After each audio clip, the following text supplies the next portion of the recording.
Sinha, general Sinha, आपको लग रहा है ये रशिया और चाइना सिर्फ बयानबाजी कर रहे हैं? अगर ट्रंप कूद भी गए, अमेरिका कूद भी गया, तो रशिया और चाइना इस वॉर में नहीं कूदेंगे? जय हिंद मानक। देखिए, अमेरिका इसमें कूदेगा या ना कूदेगा इस पे भी मुझे बहुत शक है, मेरी अपनी आकलन है। क्योंकि जिस तरह से इस चीज़ को ढीली ढाली कर रहे हैं, तो डोनाल्ड ट्रंप के पस मंज़र बहुत हैं, बहुत सारे उनके अपने हैं। और देखिए, जो अमेरिकन डीप स्टेट है खास करके पेंटागन सारा चीज़ डिसाइड करता है। डोनाल्ड ट्रंप क्या डिसाइड करेंगे इसको, वो तो टो लाइन करते हैं। और इस लाइन में कि क्या वहाँ से एग्ज़िट कैसे करेंगे, क्या केवल उनका एक है। देखिए, दो स्ट्रैटेजी है, इसको समझने की चेष्टा करें हम। अमेरिका ने जब आज के दिन में क्या स्ट्रैटेजी है, उसका जियो स्ट्रैटेजिक उसकी है।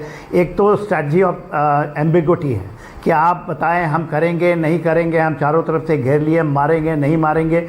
ये एक इसको कहते हैं स्ट्रैटेजिक एम्बिगुइटी, और वही करता है। उसने अभी वहाँ भी कर रहा है, यूक्रेन में भी कर रहा है, वेस्ट एशिया में करेगा और वो कर रहा है। ये क्लियरिटी को आपको समझना पड़ेगा, इसमें समय आपको लग जाएगा यदि हम समझाने, मगर आपको दर्शकों को समझना का this is their strategy now. और ये पेंटागन की स्ट्रैटेजी है, ये डोनाल्ड ट्रंप साहब नहीं है। भले ही वो दिखाई दे कि he is the head of the state, he is doing the toe line, और बहुत डीप होती है। दूसरा उनकी एक है above the horizon strategy.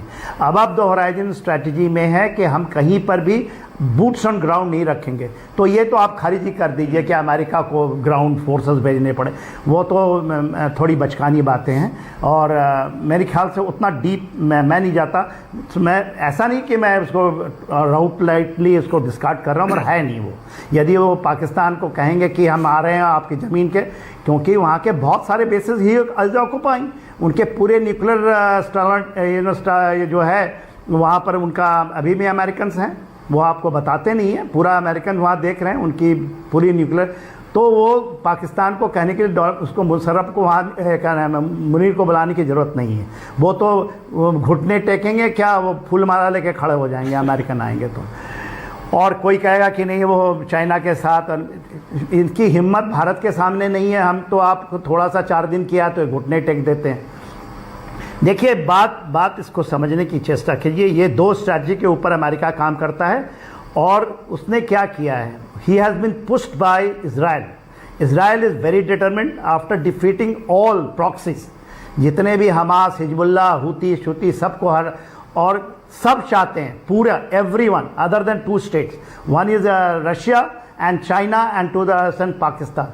Every Arab country wants कि ईरान, बातें बनाना बहुत है कि हम खड़े हो जाएंगे। अभी तक सब चाहते हैं कि इनके न्यूक्लियर जो इनकी कैपेबिलिटी लेना चाह रहे हैं, और जो बहुत कट्टरता वाला 1979 से चल रहा है इनका वो कट्टरता, जो कि वहाँ के लोग भी, वहाँ पर तकरीबन 9 करोड़ लोग हैं, उसमें से ज़्यादातर अबाउट माना जा रहा है 70, और मेरा आकलन भी कहता हूँ, मैं थोड़े दिन होकर भी आया हूँ यहाँ, तो इतने लोग मानते हैं कि नहीं जाना चाहिए वो। और that's why Mossad is getting its feet.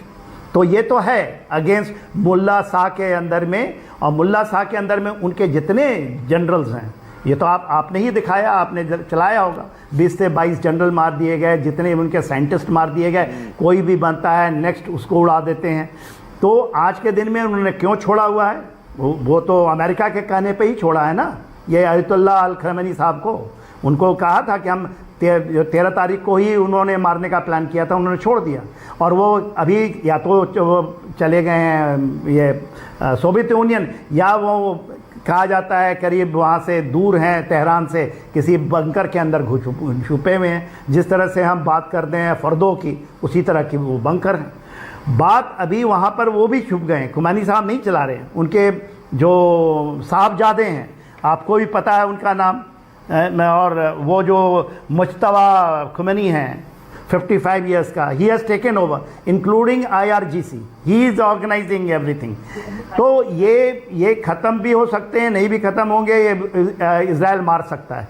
मगर जो जानी साहब बता रहे थे वो बहुत रेलेवेंट है, स्पेशली फॉर्दो के ऊपर में जो बता रहे थे वो सारी चीज़ें। अमेरिका इसको करेगा नहीं करेगा, डिली डाली इसके ऊपर में है।